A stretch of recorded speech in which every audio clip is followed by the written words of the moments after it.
কাছে তাবিনটা তিলাওয়াত শুনলেন, তাবিনটা নবীজির তিলাওয়াত জানলেন, তিলাওয়াত শুনলেন। এবার সাহাবায়ে কেরাম দুনিয়াতে চলে গেলেন, তাবিনটা তিলাওয়াত করলেন। এবার তাবিনদের কাছে তবে তাবিন তিলাওয়াত শিখতে শুরু করলেন, তবে তাবিনটা তিলাওয়াত শিখলো। এবার তবে তাবিনের পরের শতাব্দীর মানুষগুলি শিখলো। এইভাবে শিখতে শিখতে শিখতে শিখতে আমাদের ভারতবর্ষে আসলো, দারুল দেওবন্দ পর্যন্ত আসলো। এবার দারুল দেওবন্দ থেকে আবার তিলাওয়াতের শিক্ষা দেওয়া হলো। তিলাওয়াত শিখতে শিখতে শিখতে শিখতে আস্তে আস্তে আসলো আঙ্গুরা মোহাম্মদপুর মাদ্রাসায়।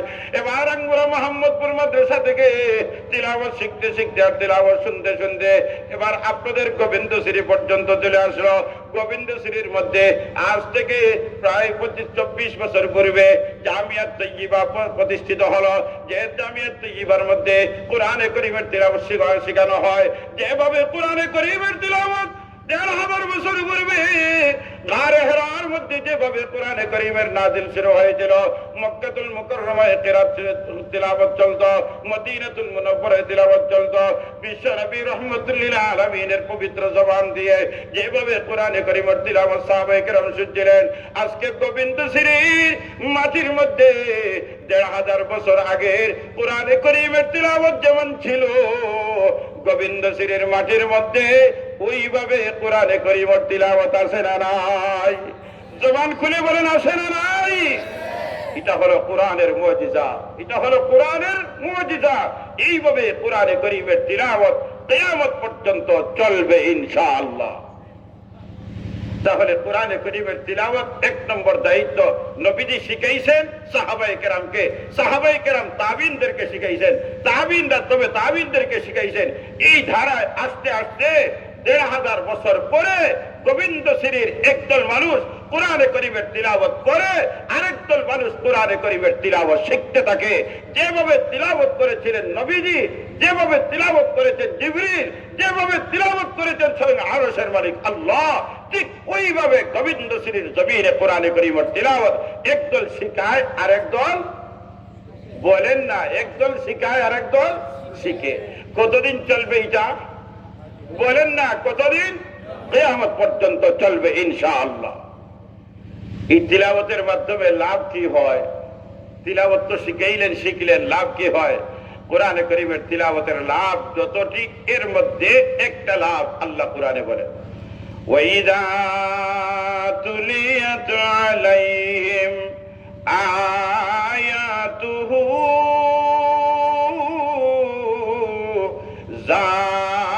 যাদাতুহুম ঈমানা।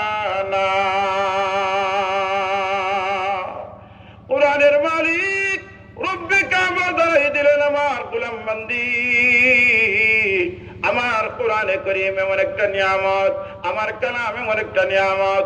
এই কোরআনে করিমের তিলাওয়াত যখন শুনবে, কোরআনে করিমের তিলাওয়াত যখন করবে, মুমিন যদি কোরআনে করিমের তিলাওয়াত শুনে তিলাওয়াত করে, শুনলেও যেমন তিলাওয়াত করলেও তেমন, আল্লাহ তাআলা জানাই দিলেন আমার কোরআন এমন একটা দামি কালাম, যখন ইমানদার তিলাওয়াত করে, তিলাওয়াত শুনে, করতে করতে আর শুনতে শুনতে ঈমান বাড়তে থাকে।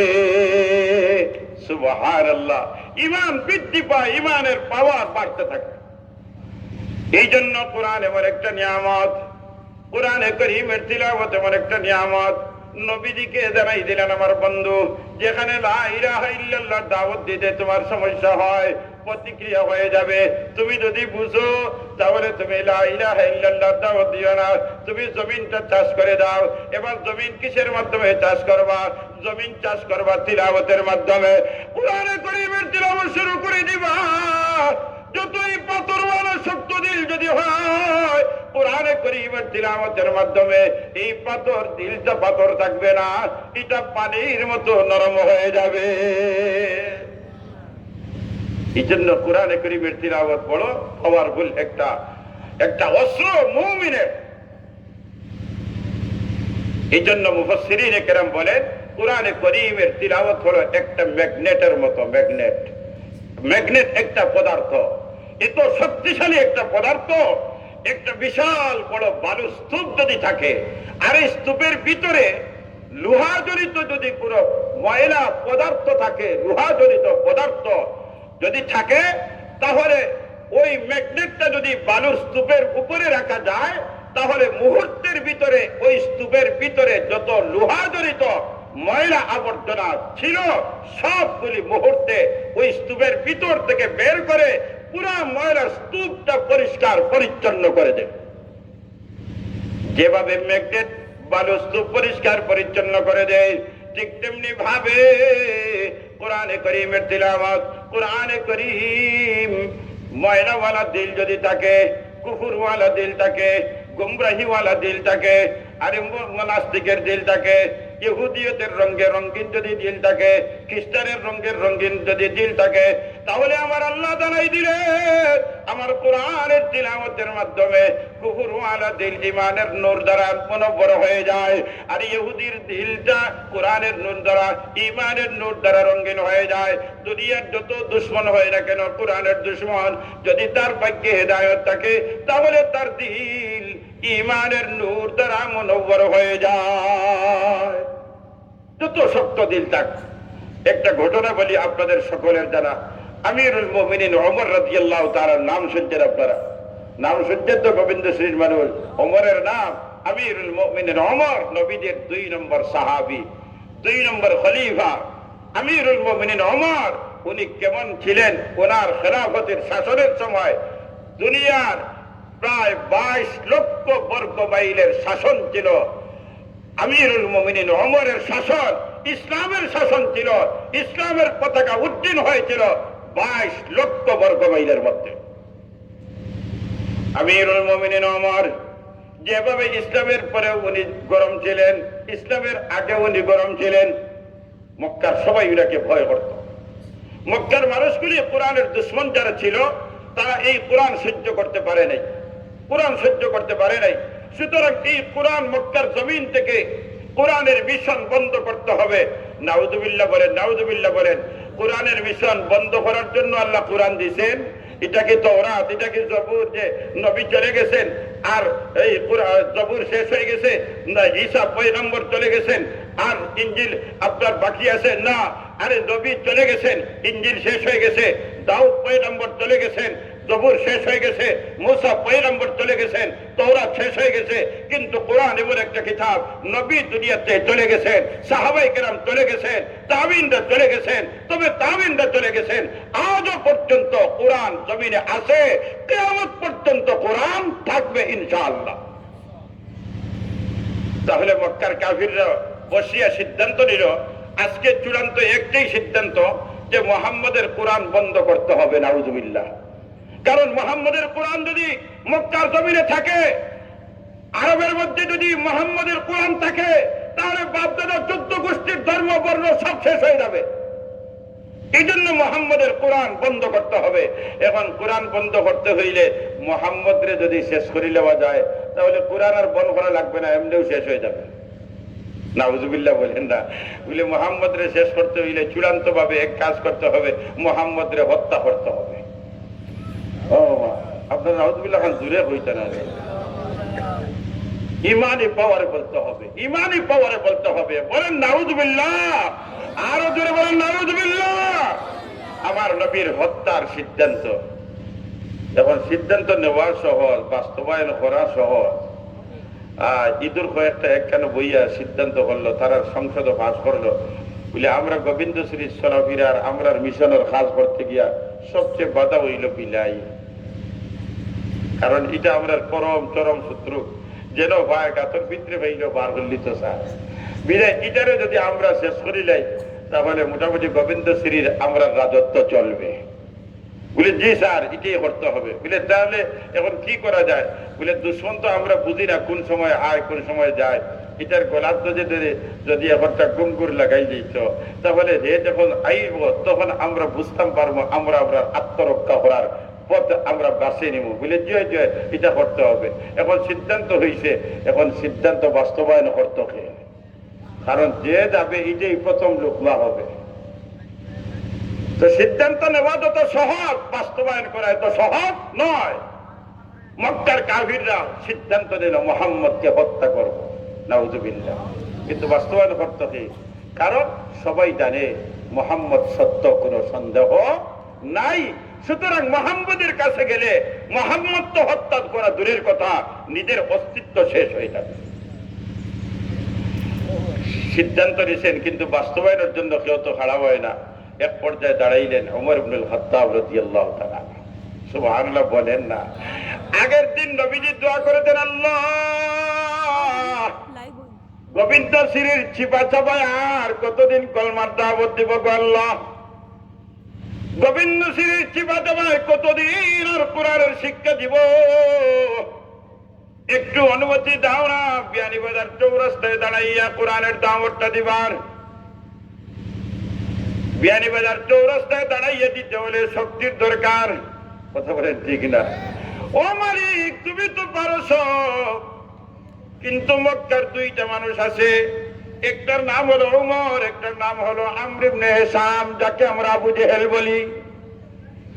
আল্লাহ এই দুইটা নেতার মধ্য থেকে একটা নেতাকে ইসলাম কবুল করাইয়া আল্লাহ বিয়ানীবাজার চৌরাস্তার মধ্যে কলমার দাওয়াতের পরিবেশটা করে দাও। কারণ এলাকার মাঝে মোড়ল মুখা যারা, এরা একজন যদি পক্ষে ভাই দেওয়া যায় তো মোটামুটি ইমামতি লম্বা দিন করা যায়। ওমা হয় না? ঠিক না? বলা যদি দুইটার একজন মাফিক হয়ে যায়, 7 গুণ মাফ। আর যদি এইরকম একটা বিগড়ি যায় তো সারা গাঁয়ে আঠানি সম্ভব না। যদি ঘোষণা দিলে ইমাম সাহেব আসর থাকি না, যখন কমিটি সারা চাষা দিয়ে এটা শেষ করলি আর আমরা ও আসর হয়েছ মাগরিব খান হয়ে যাও রে। এলে কিছু মানুষ আছে না নাই? এর কারণে দাওয়াত তবলিগের মুরব্বীরা বলেন, যখন যাইবাই তখন যাওয়ার পরে খবর লইবাই এই এলাকার মাঝে পাওয়ার গুলকে অন্য গিয়া মেহনত করিলে দেখবাই কম মেহনতে ফল বেশ আসবে। ঠিক না? এই জন্য এখন নবীজি বলেন, আল্লাহ ওমর একটা, আর একটা হইল আমর ইবনে হিশাম, খাত্তাবের ছেলে ওমর, হিশামের ছেলে আমর। আল্লাহ ও দুইটা থেকে একটারে ইসলাম কবুল করাইয়া আল্লাহ বিয়ানীবাজার চৌরাস্তার দাওয়াত দিবার পরিবেশটা করিয়া দেয়। যদিও প্রস্তাব দিচ্ছেন দুইটা, কিন্তু নবীজির দিলের টান হইল ওমরের দিকে। সুবহানাল্লাহ কইতা না? না না, জবানটা আপনারা খুলেন, উগায় নাই। বাদর মেহমান আমার ভাই মুফতি আশিকে এলাইয়া যদি আপনারা ইলা যদি নীরব হয়, সে নীরব হইলে কইবা আগর চার্জ এটা ঠিক হইছে না। কথা বলে ঠিক। এখন চার্জ আমরা দেই না, ব্যাটারি চার্জ, মোবাইল চার্জ। এখন কোন সময় দেখা যায় ও হারাইছেন চার্জ, হারাইতেও দেখুন 100 টাকা, আর খোলার পরে আবার মরি যায়। এখন যে বিষয় কি রে, মোবাইলের ব্যাটারির সমস্যা না চার্জারের সমস্যা না কারেন্টের লাইনের সমস্যা? আল্লাহ তুমি আমাদের সবাইকে হেফাজত করো। কারণ ইলা আসামি আমারে বানাইবে না, বুঝলে আগে চার্জ হইছে না, এখন চার্জ আমি ফুল চার্জ দেওয়ার দরকার, কারণ আমার ভাই আসার পরে যেন আর অসুবিধা না হয়।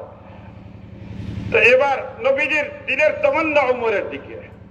পরের দিন সিদ্ধান্ত, উমর দাঁড়াইছেন, আবু জেহেল কইল সাব্বাস, ঠিক আছে ওমর, এটা তুমিও পারবা, আর কথা বলবো। কিছু কিছু মানুষ আছেন নানি বিলা কইলে আরো কইলেন নানি। আমিরুল মুমিনিন ওমর এই কথা পাওয়ার বাদে আরো কিছু শক্তি পেয়েছে, লিডারে কইছে। এখন লইয়া রওনা দিচ্ছেন গোবিন্দ শ্রীর আপনার ওবায় নবীজি বিয়ানীবাজার বন জয়দ ইবনে আরকম রাদিয়াল্লাহু তাআলা আনহু করো দিনের দাওয়াত দিরা। আর এইদিকে চন্দরপুরের ব্রিজ জয়দ ইবনে ওমরের বনির বাড়ি, আর গোবিন্দ শ্রী থেকে রওনা দিয়া আপনার এই তক্তারপুর। আমি আইতে সময় আজকে হইয়া আইরে ভুল, তোমার আর নাম ও মৌত পর্যন্ত তক্তা উঠা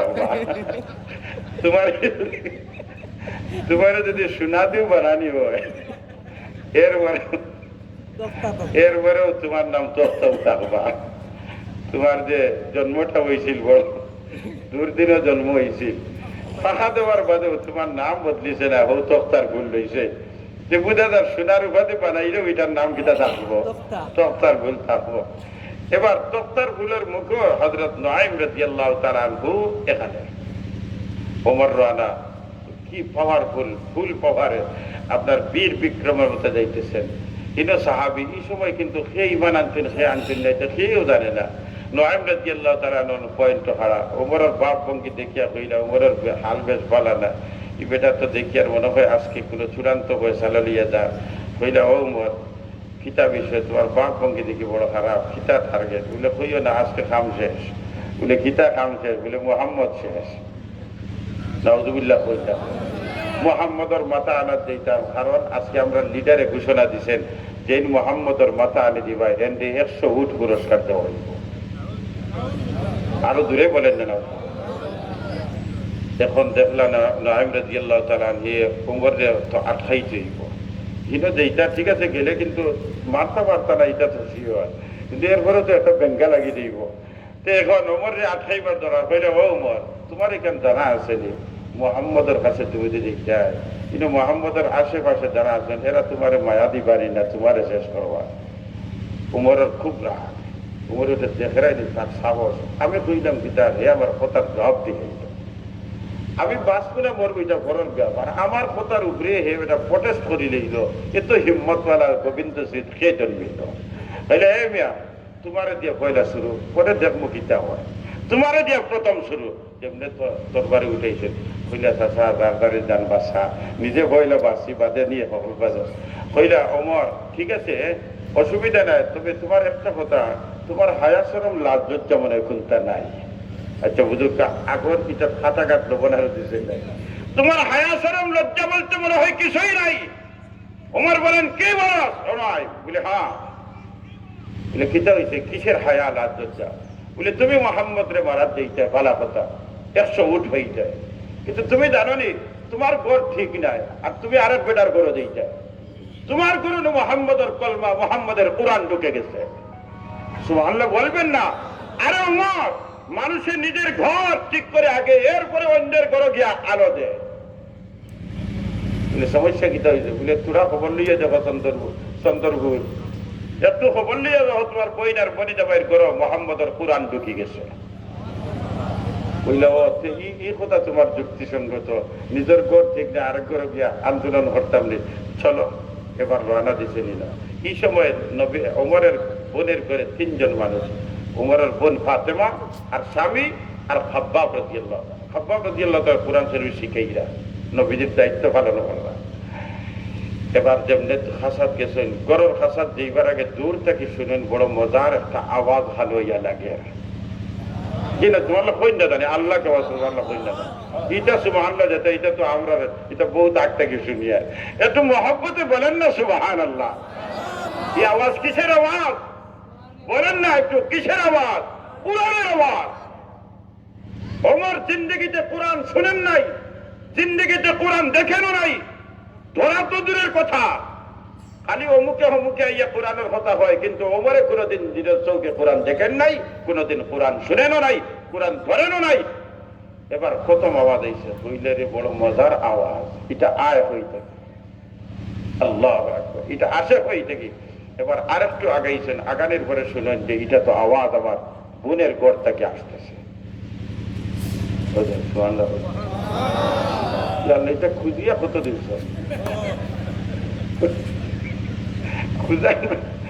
খুঁজিয়া দেখছেন যে তুলা পানি দিয়ে কিতা হয় না, বলেন না তুলা পানি দিয়ে গুছল হয় না, ওটো পানি আইতো।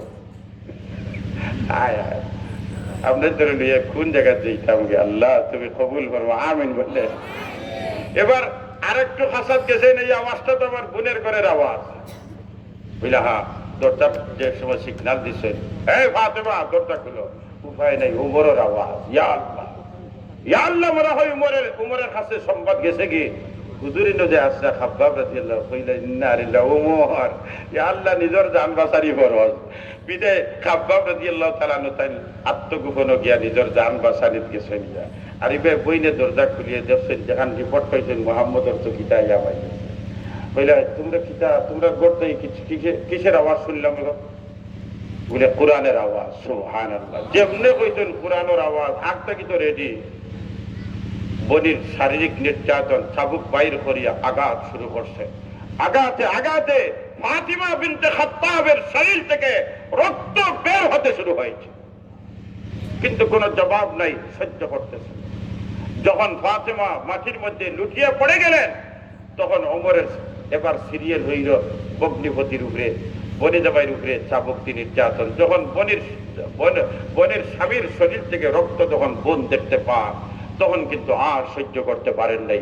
ওমরের তো বই, শেষ পর্যন্ত হুঙ্কার দিলেন, এ ওমর শুনো, এতক্ষণ সহ্য করেছি, নিজে আমি তোমার বোন হিসাবে, রক্ত বের করেছ, সহ্য করেছি, সব সহ্য করতে পারি, কিন্তু আমার আসমানের নিচে জমিনের উপরে সাংসারিক জীবনে আমার সবচেয়ে প্রিয় একটা মানুষ, এটা হলো আমার স্বামী।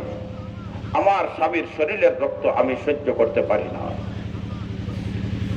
আমি রক্ত সহ্য করতে পারি, কিন্তু আমার স্বামীর শরীরের রক্ত আমি সহ্য করতে পারি না। আমার শোনো, তুমি কি করবা? মারতে মারতে তো আমাদের শেষ হইল, আমাদের মৃত্যু হবে।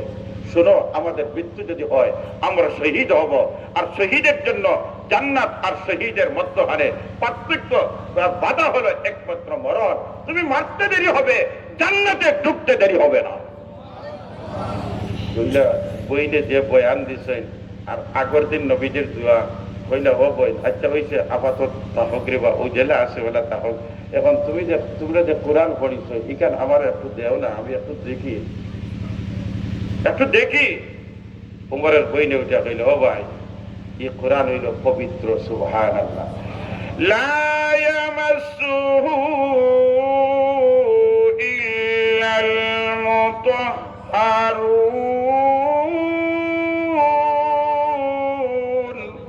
এ আমার ভাই ওমর, এটা কোরআন পবিত্র, অপবিত্র কাউকে এই কোরআন দেওয়া যায় না, ছোঁয়া যায় না, ধরা যায় না।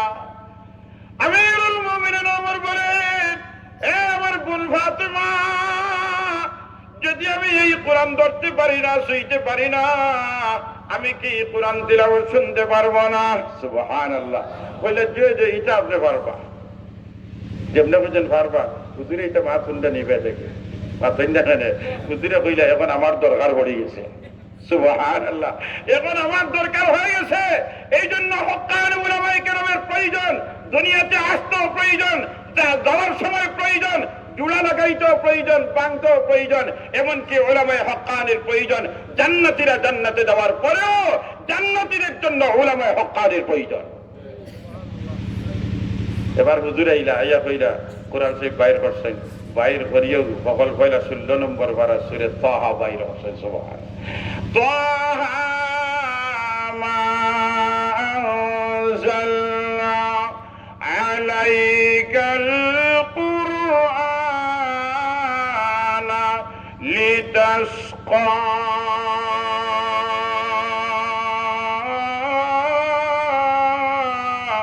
এইভাবে খাব্বাব রাদিয়াল্লাহু তাআলা তিলাওয়াত করতে করতে আল্লাহু আকবার একটা পর্যায়ে যখন চলে গেলেন, আমিরুল মুমিনিন ওমর বলেন, এ আমার বোন ফাতেমা, আমার বুদ্ধিপতি রে, আর দেরি করো না, আর দেরি করো না, এই মুহূর্তে আমাকে কোরআনওয়ালার কাছে নিয়ে যাও। এখন কোরআনওয়ালা কই বিয়ানি বাজার পড়লো জয়দীপ আর কবের করে রানা দিছে। রানা দেওয়ার পরে ইনুকে যেমনি দরজা দিয়েছেন, দরজা খুলো, আওয়াজ উনিয়া কইনি ওমর সুবহানাল্লাহ, উপায় নাই রে, উপায় নাই। পিতৃ মিছিল আরম্ভ হয়ে গেছে। আল্লাহ, উমর আইয়া কোন 12টা বাজাই তোরে, দরজা খুলিও না। সাইয়্যিদু শুহাদা হযরত হামজা রাদিয়াল্লাহু তাআলা ঘোষণা দিলেন, হুঙ্কার দিলেন, আরে দরজা খুলে দাও, ওমরকে আসতে দাও। ওমর যদি ভালো নিয়েছে আসে ভালো কথা, আর যদি খারাপ নিয়েছে আসে ওমরের হাতের তরবারি দিয়ে ওমরের গর্দান থেকে তার মাথা আলাদা করে। দরজা খুলছেন, ভিতরে আমাইছেন ওমর, আমার এরপরে নবীজির সামনে খাড়া। আগের দিন দোয়া করছেন নবীজি। এই জন্য মুফাসসিরিনে কেরাম বলে, লক্ষাধিক সাহাবায়ে কেরাম সবাই চাইছেন নবীকে, আর একমাত্র ব্যক্তি ওমরকে চাইছেন নবীজি। সুবহানাল্লাহ বলবেন না? সবাই নবী চাইছেন, আর নবীজি ওমর চাইছেন। এখন ওমর তো সামনে হাজির, আল্লাহ পৌঁছেই দিয়েছেন ওমরকে। এবার নবীজি ওমরের চাদর ধরলেন, ধরিয়ে বলেন, ওমর আর কিসের অপেক্ষারে ওমর, ভাগ্য ভালো, দোয়া আল্লাহ তোমার ভাগ্যে কবুল করেছে। এবার ওমর বলেন, না না, আর দেরি না, আপনার পবিত্র হাতটা বের করে দেন। অপবিত্র ওমরের হাত, অপবিত্র হাতটা পবিত্র হাতে রেখে ঘোষণা দিলেন, আশহাদু আল্লাহ ইলাহা ইল্লাল্লাহু ওয়া আশহাদু আন্না মুহাম্মাদান আবদুহু ওয়া রাসূলুহু। খাম হইছে নি, কোরআনে ওমর রে আনছেন কোরআনের পক্ষে। এখন ওমরে কইন ইয়া রাসূলুল্লাহ আরি গোবিন্দ শ্রীর শিফা সবাই নাই, এখন চৌরাস্তা ধাম হইতেছে সুবহানাল্লাহ। এখন উমরের তরবারি সামনে আর সাহাবায়ে কেরামের মাঝখানে নবীজি আর হরমের দিকে রওনা, আর লিল্লাহি তাকবীর হইয়া মিছিল সহকারে রওনা। কাফির হলের গরর ভিতরে যখন আওয়াজ গেছে, মিছিলের আওয়াজ হইলা ভিতরে মাথিরা বলে কিতা ঘটি গেছে মনে হয় রে। উমরে মনে হয় খাম লই লইছেন, উমরে মনে হয় খাম শেষ করে লইছেন। এখন দরজা খুলিয়ে দেন ইয়া উমরে কি ওর খাম শেষ করতো, উমরে দেখি আরো তাও দিল ইয়া সুবহানাল্লাহ। উমরে দেখি পাহারাদের জিম্মাদারি পালন করতেছেন। এবার জিজ্ঞাসা করলেন আমার, তুমি তো কোরআন মিটানোর জন্য গেলাই, কোরআন ওয়ালাকে মিটানোর জন্য গেলাই, এখন দেখি তুমি কোরআনের পাহারাদার। এবার ওমর বলেন আরে তোমরা আমাকে পাঠিয়েছিলে কোরআন মিটাইবার জন্য, কোরআন তো মিটানোর জিনিস না, কোরআন আমি ওমরকে মিটাইয়া এবার কোরআনের পক্ষে ওমরকে বাড়াই দিছি। বলেন কোরআন এমন একটা নিয়ামত, কোরআনের তিলাওয়াত এমন একটা নিয়ামত। উমরের মতো মানুষের দিন লইয়া গেছে না কুফরের দিন, আইছেন ইমানের দিন লইয়া। কথা বলেন ঠিক না? এই জন্য কোরআনের সাথে যদি সম্পর্ক রাখতে পারেন, আল্লাহ তাআলা আপনাকে জমিনে হাঁটাইবে, আপনার আলোচনা চলবে আরশে মহল্লা। আপনি জমিনে হাঁটবেন, আরশে মহল্লা আপনার আলোচনা হবে। কোরআনের সাথে সম্পর্ক যদি লাগাইতে পারেন, তিলাওয়াতের যদি আমল করতে পারেন, আর তিলাওয়াত যারা করে 24 ঘন্টা তাদের সাথে যদি সম্পর্ক লাগাইতে পারেন, ইনশাআল্লাহ ইনশাআল্লাহ কোরআন আপনাকে ছাড়বে না। কিয়ামতের দিন আপনাকে কোরআন আপনাকে ধরে ধরে জান্নাতে নিয়ে যাবে। আপনারা যেতে রাজি আছেননি, যেতে রাজি আছেননি, কোরআনে আপনাদের দৌড়তনি ওমা মাতেন না, কোরআনে দৌড়তনি। দৌড়তে হইলে তো এক হাতে তালি বাজে না, তালি বাজে হয়াতে, দুই হাতে তালি বাজে। আপনারা যখন বলে যেটা আমি আর নাই, আর গোবিন্দ শ্রী ওয়াজ শুনিয়া গেছেন কোরআনে লইয়া যাবেন, ঠিক আছে লইয়া যাই বলে অসুবিধা নাই। আর আপনি আপনারা কইলে খবরদার সতর্ক থাকিও, এই সাইডেও যাইও না, কোরআনে কইব যে আপনিও দূরে থাকা আমিও দূরে থাকি। আর যদি দুই হাতে তালি বাজে, এই জন্য কোরআন ওয়ালাদেরকে যদি আমি মহব্বত করি, কোরআনকে যদি মহব্বত করি, কোরআন ওয়ালাদের সাথে সম্পর্ক লাগাই, ইনশাআল্লাহ একদিন কোরআন ওয়ালা দাঁড়াইবে হাসরের ময়দান। আল্লাহ বলবেন ইউকালু লিসাহিবিল কোরআন ইকরা ওয়ারতাকি ওয়ারাতিল কামা কুনতা তুরাতিলু বিদ-দুনিয়া। ওই দিন হাফিজ কোরআন বলবে আল্লাহ আমি কোরআন পাইছি গোবিন্দ শ্রী তৈয়িবার মাধ্যমে, আর গোবিন্দ শ্রী তৈয়িবা যদি থাকতো না তাহলে জামিয়া তৈয়িবা গোবিন্দ সিরিজে থাকতো না, আমি কোরআন পাইতাম না। আমার মতো কত সন্তান চুর হইছে, বাটপার হইছে, ডাকাত হইছে, বদমাশ হইছে, কিন্তু আমি জামিয়া তৈয়িবায় আসার কারণে কোরআন পেয়েছি, আর কোরআনের কারণে জান্নাত পেয়েছি। আল্লাহ গোবিন্দ সিরিজ তৈয়িবা যত মানুষের কুরবানির ফসল সবাইকে নিয়ে আমি জান্নাতে যেতে চাই। এই জন্য সুপারিশ করবে কোরআনওয়ালা। আল্লাহ আমাদের সবাইকে জান্নাত নিয়ামত নসিব করে, মহব্বত বলেন আমিন। সময় একেবারে কম। আমার ভাই মুফতি আশিকে এলাহি দাওয়াত বারাকাতুহু চলে আসবেন কয়েক মিনিটের মধ্যে। আমি এই কয়েক মিনিটের ভিতরে আমার আলোচনা ও পর্যন্ত থামাইয়া আজ একটু সম্পর্ক লাগাইতাম। সাইরা দিয়ে আসেননি ইনশাআল্লাহ। সম্পর্ক লাগানোর সামনে একটা পথ, এই পথটা হলো এদেরকে সব ধরনের সহযোগিতার মাধ্যমে সম্পর্ক লাগানো। এই সব ধরনের সব আলোচনায় যাব না। একটা দিকটা হলো যে এই যে দেখছেন কোটি কোটি টাকার চিন্তা ভাবনা, আলহামদুলিল্লাহ আমার ভাই বড়লা আবুল বাশার দাওয়াত বারাকাতুহু অত্যন্ত মেধাবী, বিচক্ষণ এবং দায়িত্বশীল একজন ব্যক্তিত্বকে আপনারা বাছাই করেছেন, ওনাকে জিম্মাদারি দিয়েছেন। আলহামদুলিল্লাহ আপনারা ওনার হাত শক্তিশালী করেন, দেখবেন গোবিন্দ শ্রী জামিয়া তৈয়িবা একদিন গোটা বাংলাদেশের সীমা অতিক্রম করে বিশ্বের দরবারে জামিয়া তৈয়িবা গোবিন্দ শ্রীর ফল আপনারা দেখতে পাবেন ইনশাআল্লাহ। এই জন্য আমরা তাদের হাতগুলি সহযোগিতা করে হাত শক্তিশালী করি। আমি 2-4 মিনিটের ভিতরে আপনাদের 5 জন মানুষ চাইব, কেউ উঠবেন না, 5 জন মানুষ চাইব, প্রতি এক জনের 10,000 করে। কে দিবেন? 1 নম্বরে 10,000, পারলে নগদ, না পারলে ওয়াদা, আপনি সুবিধা করে দিবেন। 1 নম্বরে 10,000 কে দিবেন? মাত্র 10,000। আল্লাহ আল্লাহ তুমি কবুল ফরমা, আমিন বলেন, আমিন বলেন। 1 নম্বরে 10,000 দেনেওয়ালা, সুবহানাল্লাহ। বিয়ানীবাজার গোবিন্দ শ্রী আইয়া যদি 10,000 জিকির করি। তো এটা মানুষের লাইভও দেখিয়া সারা দুনিয়ার মানুষে কইবে ইয়া আল্লাহ আমরা মনে করি গুলাম গুজার বিহারি বাজার হইলা ইনো 10,000 কইতা হুজুরে কইলা কেমনে তার শরম লাগলো না ইনো কইতা 50,000 1 লাখ 2 লাখ 5 লাখ কথা আওয়াজ দিতা ইনো 10 লাখ কই আমরা ছুটো করলা তাই ঠিক না। আল্লাহ তুমি একজন বান্দারে 1 নম্বরে কবুল ফরমাও 10,000 কে দিবে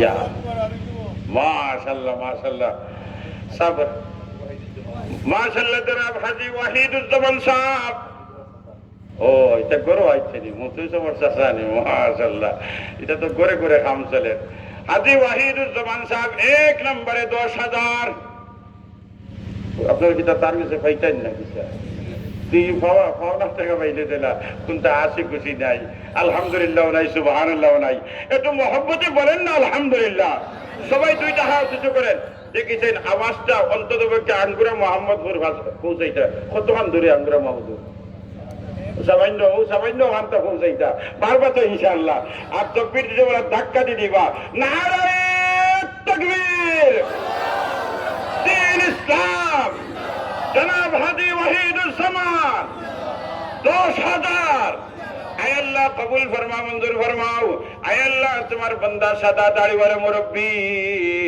আল্লাহ হায়াতে সুস্থতা বরকত দান ফরমাও আয় আল্লাহ কোরআনের সাথে সম্পর্ক লাগানোর জন্য আয় আল্লাহ মহব্বতের মাল থেকে সহযোগিতা করতেছেন আল্লাহ হাসরের ময়দান কোরআনের সাথী বানাইয়া জান্নাতের মেহমান বানাইও মহব্বতে বলেন আমিন।